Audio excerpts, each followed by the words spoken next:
उम्रे दराज से मांग के लाए थे 4 दिन, 2 आरजू में बीत गए 2 इंतजारी में। परमात्मा से उम्र के उस खजाने में से हम 4 दिन की ये उम्र लाए हैं। 2 बीत जाते हैं इच्छाएं करते हुए, ये करेंगे वो करेंगे, ये करेंगे वो करेंगे, ये करेंगे वो करेंगे, और 2 दिन निकल जाते उन इच्छाओं की पूर्ति हो जावे इसकी इंतजार करते करते। पूछो बच्चे से तो वो इंतजार कर रहा है मैं जवान कब हूं। पूछो जवान से तो वो कहता है मेरी नौकरी कब लग जाए। फिर वो इंतजार कर रहा होता है अब मनपसंद लड़की या लड़का कब मिल जाए। इंतजार चलती रहती। अब शादी हो जाए तो फिर इंतजार करते रहते हैं कि अब अगला बच्चा हमारा कब हो जाए। तो एक समय आता है जब इच्छा करता है, और फिर एक समय आता है इच्छा के पूर्ति की इंतजार करता है। तो उम्रे दराज से मांग के लाए थे 4 दिन, 2 आरजू में बीत गए 2 इंतजारी में। और जब जीवन की सुबह बीत जाती है और आ जाता है बुढ़ापे का अंधियारा, तो फिर मन घबराता है, फिर मन डरता है। मैं एक 52-53 साल की महिला से पिछले दिनों मिली, तो वो ये कह रही थी कि मुझे अब डर लगने लग गया। मेरी माँ अब 75 साल की हो रही हैं, चल नहीं सकती, उठ नहीं सकती, खाना पीना से लेके मूत्र everything is happening on the bed, बिस्तर में हैं, रोती हैं, कहीं जा नहीं सकती हैं, और सारा समय ये रोती मेरे पास कोई बैठता नहीं है, मुझे कोई बुलाता नहीं। और बच्चों की अपनी ज़िंदगी है, उनके बेटा बहू की अपनी ज़िंदगी है, और मैं जब भी अपनी माँ को जाके मिलती हूँ उसका रोना सुन के दिल को कष्ट होता है। और अब मैं अपने आप को उनकी जगह पे रख के देखती हूँ तो और ज़ोर से डर लगता है कि वो भी दिन दूर नहीं कि अब मैं 55 की हो चली, इस उम्र तक मैं भी पहुँचूँगी। देखिए ये भी मन का बड़ा खेल है। वो ये नहीं कह रही है कि इसके पहले मैं मर सकती हूँ, वो ये कह रही है कि मैं भी 75 की होंगी। इसे हम शास्त्रीय बोली में कहते जिजीविषा, जीवन की वासना, मैं जीऊं ये इच्छा अंदर बनी रहती। और डर ये लग रहा है कि जो उनके साथ हो रहा है वही जीन्स मेरे शरीर में है, तो क्या मेरे साथ भी यही होगा? क्या करूं? मैंने कहा जो मैं कहूंगी वो तुम करोगी नहीं, इसलिए मैं कुछ कहूंगी नहीं। क्योंकि मैं कहूंगी सत्संग में आओ तो तुम कहोगे मेरे पास समय नहीं है, बच्चे पोते बेटे बहुएं। मैं कहूंगी सुबह जल्दी उठो, तुम कहोगे हम तो रात ही 12 बजे सोते हैं, डिनर टाइम 11 o'clock है, 12 साढ़े 12 सोते तो सुबह जल्दी कैसे उठे। मैं कहूँगी कि कम से कम 2 समय तुम बैठ के सुमिरन करो, प्राणायाम करो। तुम मेरे को अपने बहाने सुनाओगे, मैं तुमसे कहूँगी कुछ समय बैठ के सुमिरन करो। तुम कहोगे मेरे घुटने दर्द होते, मुझसे बैठा ही नहीं जाता। तो मैं कहूँ भी तो तुमसे क्या कहूँ?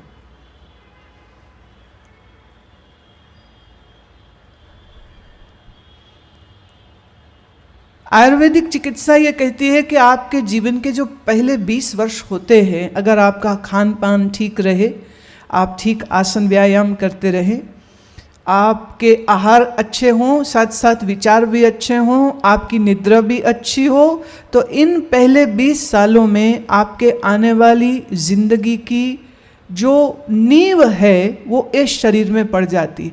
अगर ये पहले 20 वर्षों में आपने कफवर्धक चीज़ें अधिक खाई, जैसे आइसक्रीम है, कोल्ड ड्रिंक्स है, बर्फ़ का पानी है, जूस है, ठंडे जूस है, फ्रिज की पड़ी हुई 2 दिन 3 दिन पुरानी सब्जियां खाते रहते हो, प्रोसेस्ड अगर खाना, मैदे का बना हुआ खाना, अधिक तला हुआ खाना खाते रहे और व्यायाम नहीं किया, तो ये आपके आने वाले 30वें, 40वें, 50वें, 60वें साल में आकर के रोगों के बीज पड़ जाएंगे 20 साल तक और निकलेंगे 30 में, 40 में, 50 में, 60 में। जीवन के पहले ये 20 वर्ष होश ही नहीं होती है। आप देख लीजिए आपके बच्चों को, देर तक सोते हैं, सुबह उठते नहीं हैं, रात देर तक जागते हैं, बाजार का खाना पसंद है, घर की दाल सब्जी के ऊपर नाक मुंह चढ़ाते हैं। और वो उनको मैं क्या कहूँ, तुम उनसे ज़्यादा बड़े फन्ने खा हो। फन्ने खा समझते हो? उस्तादों के उस्ताद। बच्चे क्या बोलेंगे, तुम उनसे पहले तैयार बैठे हो चाट पकौड़ी और ये सब ठंडा वंडा खाने का। शरीर के हमारे जीवन में ये जो शरीर के पहले 20 वर्ष होते हैं ये बहुत कीमती होते हैं। अगर इस समय में जीव ने पौष्टिक भोजन खाया, सुबह में उठ करके प्राणायाम करके गायत्री का जप किया अथवा मूल मंत्र का जप करे, जरूरी नहीं कि मंत्र संस्कृत का ही हो, आप मूल मंत्र करिए, पंजाबी भाषा में है, आप कोई भी मंत्र करिए, नमोकार मंत्र करिए, आप खाली प्रणव करिए, कुछ करिए, लेकिन जो सुबह उठे आहार ठीक रखे, आचरण ठीक रखे,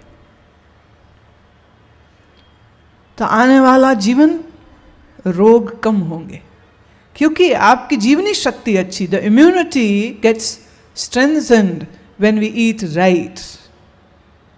पर जब शरीर ठीक होता है तब ध्यान नहीं देता है, जब शरीर में रोग आ जाते हैं फिर तकलीफ होती है, फिर जो भी कर सके वो करते तो सब लोग ही हैं, ऐसा तो नहीं कि कोई कुछ ना करे, लेकिन जब करना चाहिए तब करना चाहिए। जब अपने समय पर उस काम को नहीं किया जाता है तो बाद में करने का तो कोई लाभ नहीं। जीवन अवसर है, पैसे कमाने के लिए नहीं, भोग भोगने के लिए नहीं, आंखों से दुनिया के नज़ारे सिर्फ देखने के लिए नहीं। ये जीवन मिला है अपने अंदर दैवी संपदा को जन्म देने के लिए। ये आप सब जानते हैं, जो सैजोबाई कह रही, कोई नई बात तो नहीं कि अंत समय कोई काम ना आवे, जब जम ले बुलाए, जब मृत्यु बुला लेती है तो कोई तुम्हारी मदद उस समय नहीं कर सकेगा। कोई किसी का नहीं रे बौरे, बौरे का अर्थ होता है पागल, बाबरा, डोंट बी क्रेजी, दिल मत लगाओ, कोई किसी का ना होए, यहाँ कोई किसी का होता नहीं है। मजा ये है कि हम जिस परिवार में रहें उस परिवार के सब लोगों के साथ, मित्रों के साथ, कॉलीग्स के साथ हमारे संबंध भी अच्छे हों, लेकिन हम इस सच्चाई को भी कभी न भूलें कि हमारा असल संगी साथी सिर्फ ईश्वर है, बाकी सब टाइम पास। यूँ समझिए, आपको जैसे आज आप जीवन जी रहे हैं, आपका घर है, आपके बच्चे हैं, माता पिता है, पति पत्नी है, भाई बहन है, कितना दिल लगता है इनसे, हंसते हो, खेलते हो, साथ में खाते हो, पीते हो, खूब मौज करते हो, और जितनी जोर से अभी ये सब कुछ सच्चा लग रहा है ना, ठीक ऐसा ही सब कुछ सच्चा आपको पिछले जन्म में भी था, उस परिवार के साथ, उन माता पिता के साथ भी था। लेकिन देह छूटी, माने वो शरीर गया, मन नहीं मरता है, याद रखना इसको। मन कभी नहीं मरता है, मन की मौत नहीं होती, सिर्फ शरीर मरता है। शरीर कर्म और वासना अनुसार नया मिल जाता है। किसी बच्चे से 1 साल के, 1.5 साल के, 2 साल के बच्चे को पूछिए, ये बेटे तुम कहाँ से आए हो, तुम कहाँ रहते थे, तुम किस घर में थे, तुम किस शहर में थे, तुम्हारे माँ बाप कौन थे, तो वो तुम्हारी ओर देखेगा भी बोल क्या रहे हैं ये।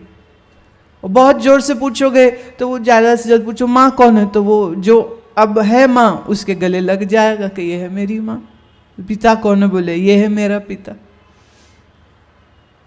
जब ये मन का पर्दा है, जो सामने दिखता है वही सच लगता है, और जो आँख के सामने नहीं दिखता वो क्या सब झूठ हो गया। और अगर हाँ, तो जिस दुनिया को तुम आज सच मान रहे हो, इस तुम्हारे शरीर के छूटते ही ये तुम्हारा आज का सच भी झूठ हो जाएगा। पिछला तुम्हारे लिए झूठ हो चुका, राइट? और ये तुम्हारा शरीर चला जाए तो तुम्हारे लिए ये संबंधी, ये परिवार, फिर ये झूठ हो जाएगा। तो जो झूठ हो गया संसार तुम्हारा, और ये जो आज का है ये एक दिन झूठ हो जाएगा, तो क्या वो आज भी झूठ नहीं है? ये आज कैसे सच हो गया? जो पहले झूठ हो और बाद में भी झूठ हो, बीच में सच हो सकता है क्या? झूठ बदलता है, ये झूठ का स्वभाव है। सच बदलता नहीं, ये सच का स्वभाव है। Getting what I am saying? बात समझ रहे हैं जो मैं कह रही हूं? सच कभी नहीं बदलता, झूठ हमेशा बदलता है। ऐसे ले लेते हैं, आपका शरीर आज से 20 साल पहले क्या ऐसा ही था जैसा अभी है? बोलो। जब आपकी उम्र 50 साल की होवे तो मैं कहूं आज से 45 साल पहले आपका शरीर इतना ही लंबा, इतना ही बड़ा था क्या? नहीं, तब छोटा था। और पीछे चले जाइए, जब जन्मे थे तो बिल्कुल ही छोटे से थे। 8 पाउंड का, 9 पाउंड का छोटा सा होता है बच्चा। समय के साथ बढ़ता जाता है। पहले जैसा आज शरीर नहीं है। +50 होते ही ना शक्ति थोड़ी कम होने लग जाती। लोग कहते हैं वो पहले तो मैं बड़ा भाग लेता था, सीढ़ियाँ चढ़ जाता था, भाग भाग के सब काम कर लेता था, अब तो कुर्सी से उठना मुश्किल हो जाता है, घुटने गाना गाने लग जाते। समझते हो घुटना गाना? जॉइंट्स जो हैं, साइनोवियल फ्लूइड कम हो जाता है, और आपस में जो है बोन्स जो है, वो जो कुशनिंग है वो थोड़ी पतली हो जाती है, और वो कम होती तो दर्द होने लग जाती। ये दुख रहा, वो दुख रहा, ये दुख रहा। अच्छा, किसी बच्चे से पूछो तेरा क्या दुख रहा है, क्या बोलेगा वो? उसका क्या दुख रहा है? घुटने। बोलो, उसके घुटने दुखते हैं बच्चे के? उसको माइग्रेन होती है क्या? बोलो, उसे ब्लड प्रेशर होता है क्या? हार्ट बीटिंग तेज हो जाती है क्या उसकी? और उसको अगर तुम ऐसे सवाल पूछोगे ना तो ऐसे शक्ल बना के देखेगी तो तुम्हारा दिमाग खराब हो गया है, क्या पूछ रहा है मुझको? एक जगह वो बैठ ही नहीं सकता, इतनी ऊर्जा, भागता है अंदर बाहर, अंदर बाहर, अंदर बाहर, अंदर बाहर। घर वाले परेशान हो जाते, बैठता नहीं, बैठ जा। अरे वेट करो, जब बुढ़ा होगा तुम्हारी तरह ही तो बैठेगा, अभी तो भागने दो उसको। लेकिन शायद दादे के, दादी के दिल में ईर्ष्या आ रही होती कि मैं तो भाग नहीं सकता, ये क्यों भाग रहा है, ये भी बैठ जा। समझदार माँ बाप वो है, बच्चा भागना चाहे तो भागने दे। कोई चीज़ खोल के इंस्पेक्शन करते हैं, करने दो। कुछ चीज़ तोड़ने दे, तोड़ने दो, ऐसे भी टूट जानी है। लेकिन उसकी ये जो एक्सप्लोरेशन है ये उसको कुछ सिखा जाएगी। लेकिन आप मना करते रहते हो, ये मत करो, ये मत करो, ये मत करो, ये मत करो। कोई नहीं कहता क्या करो, ये बोलता ये मत करो, पर क्या करो ये माँ बाप नहीं बोलते। माँ बाप के पास वैसी समझ ही नहीं है कि क्या करो। वो पढ़ाई कर लो, और पढ़ाई वो कितनी देर करेगा? एक बच्चा स्कूल से वापस आया, किंडरगार्टन से, माँ को आके कहता कल से मैं स्कूल नहीं जाऊँगा। माँ ने बोला क्यों? बोले मेरी टीचर तो बिल्कुल नालायक है। अरे ये शब्द तूने कहाँ से सीखा? बोली दादी पिताजी को बोलती है ना, नालायक नालायक नालायक, तो मेरी टीचर भी नालायक। वो क्यों? बोले मुझे तो सारी ABC आ गई, वो रोज आके ABCD करती रहती, मुझे तो सारी आ गई, उसको अभी तक नहीं आई। बच्चे की बुद्धि में सीखने की, समझने की, जानने की ये इच्छा सहज रूप से होती। यही समय है जब बच्चे का प्रवेश ज्ञान के सूत्रों की तरफ कर देना चाहिए। make them spiritual, make them aware of how to live nicely and wisely.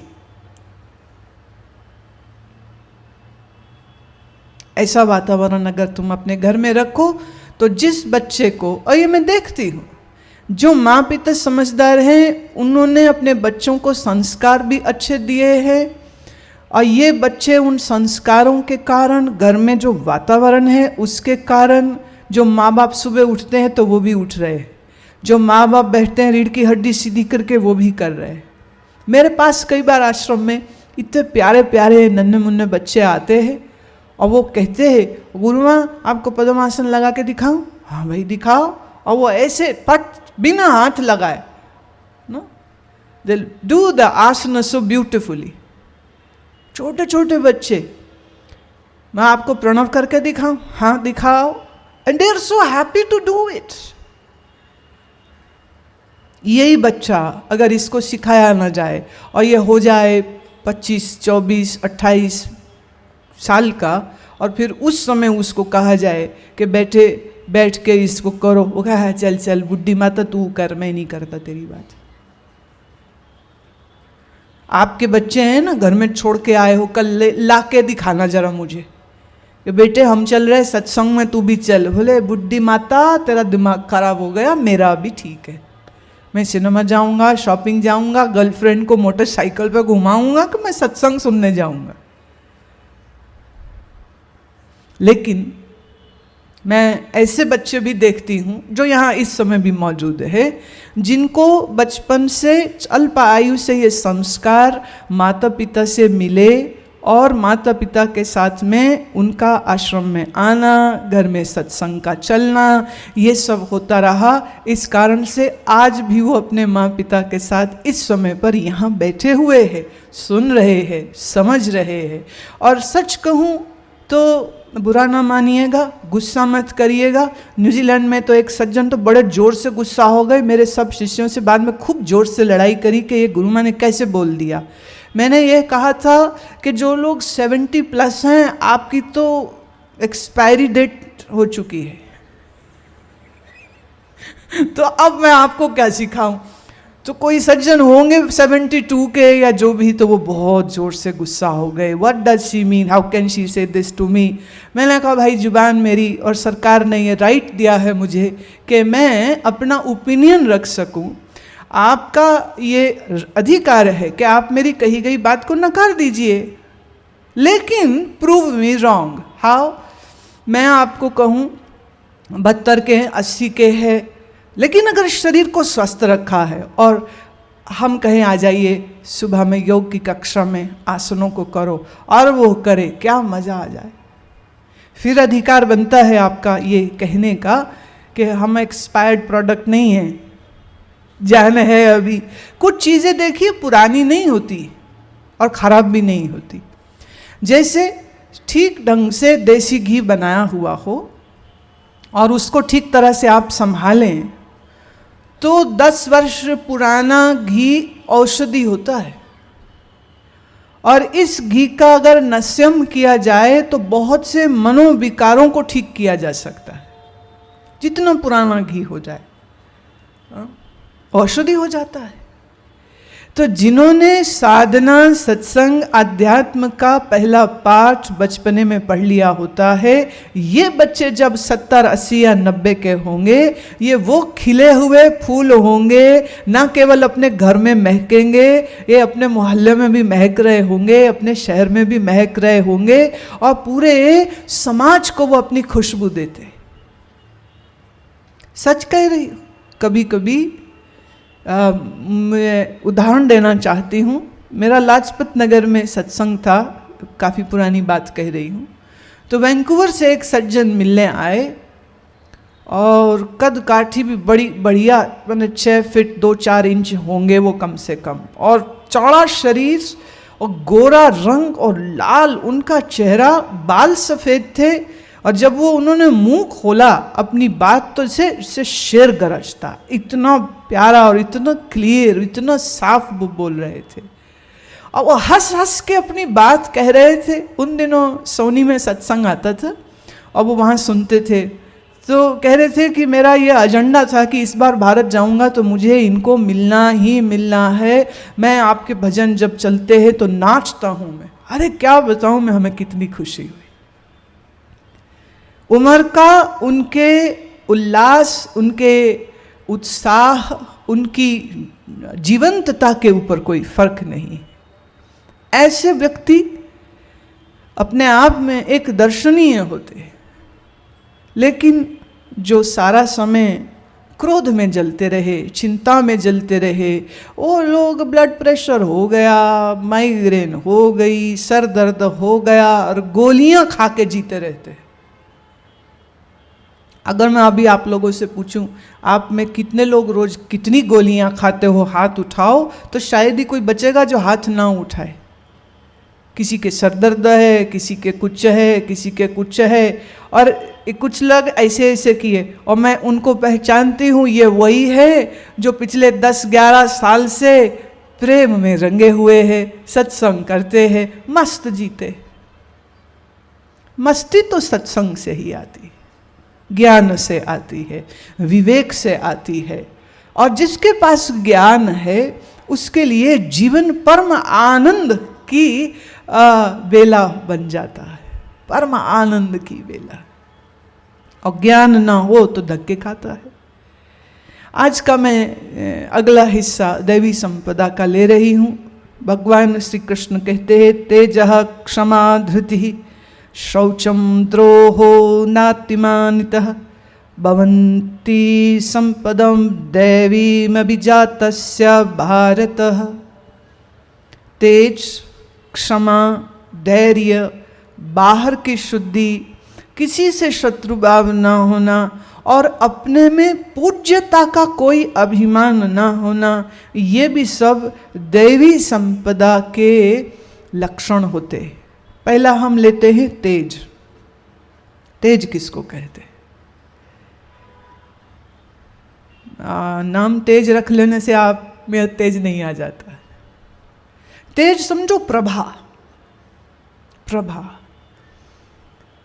अंधेरे कमरे में आपने एक दीपक जलाया और उस दीपक की जो प्रभा है, जो उसकी रोशनी है, जो उसकी दमक है, वो कितने दूर तक फैलती। कृष्ण कहते हैं दैवी संपदा है ये तेज। तेज का ही एक दूसरा शब्द हम हिंदी भाषा में देखते हैं, तेजस्वी। तेजस्वी किसको कहते हैं? अच्छा, कंधे झुके हुए हों, गाल पिचके हुए हों, हाँ, पेट बाहर निकला हुआ हो, चाल आड़ी टेढ़ी हो, ऐसे व्यक्ति को देख के आपका पहला रिएक्शन क्या होगा कि ये बंदा स्वस्थ है या रोगी? हाँ, रोगी। अच्छा, पेट अंदर हो, कंधे उठे हुए हों, कमर सीधी हो, माथे पे चमक हो, आंखों में चमक हो, चाल सीधी हो, आड़ा टेढ़ा बैठता ना हो, ऐसे व्यक्ति को देख के हम क्या कहेंगे? ये स्वस्थ है कि रोगी? इसे हम स्वस्थ कहेंगे। एक होता है स्वास्थ्य शरीर का, ये भी दिखता है, पर एक स्वास्थ्य होता है मन का। जिसका मन स्वस्थ है, उस स्वस्थ मन से जो ऊष्मा निकलती है उसे कहते तेज। स्वस्थ मन किसको कहते? ये मैं कल चर्चा कर चुकी हूं।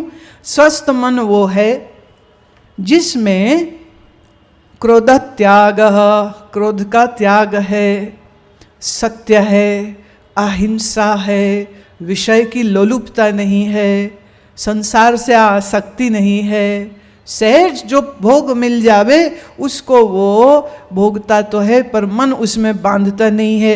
अब जिसके अंदर ये सब चीजें होंगी उसी के प्रभाव से उसमें क्या आएगा? तेज।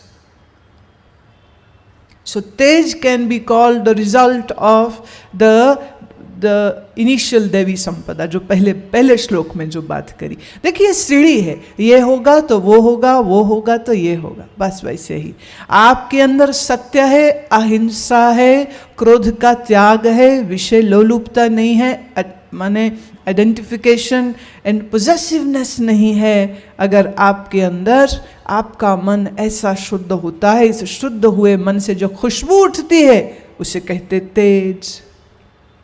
और ये तेज किसके अंदर होगा? जिसके अंदर दैवी संपदा होगी। दैवी संपदा माने सत्य है। सत्य है तो निश्चय होता है, और जिसके पास निश्चय होता है वो निर्भीक हो जाता है, डरता नहीं है। एक सज्जन की मैं बात सुनाती हूँ। उनका बहुत अच्छा बिजनेस था, प्लास्टिक का बहुत अच्छा बिजनेस, वेरी रिच मैन। फिर क्या समय का फेर आया, वो सब खत्म हो गया, सब फैक्ट्रियां बंद हो गई, सब बर्बाद हो गया, पत्नी की भी मृत्यु हो गई, बच्चे जो हैं वो उनसे अलग हो गए, ये सोच के कि बाप निकम्मा है, नालायक है, सब बर्बाद बाप ने कर दिया।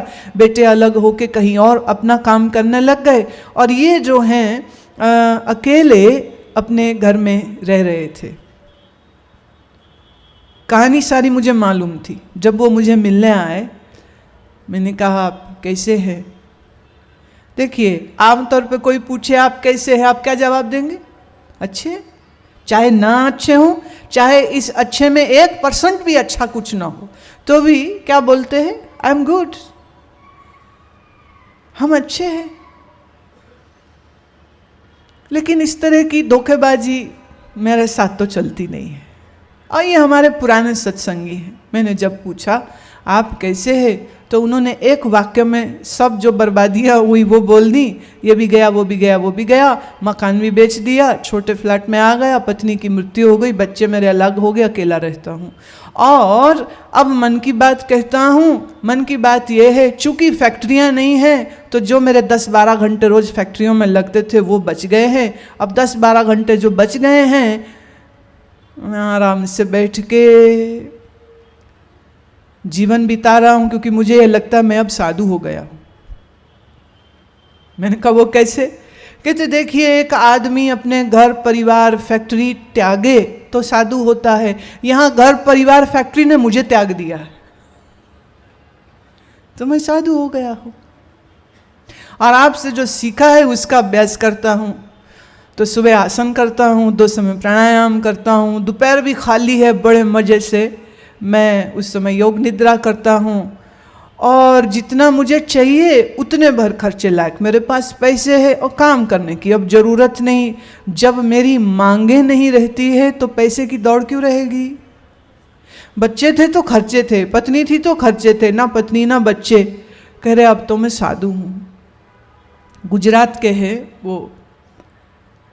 मैंने कहा तो फिर तुम्हें सारू छे, तुम इतने आनंद में हो और अच्छे हो, ये देख के हमें बड़ी खुशी हो रही।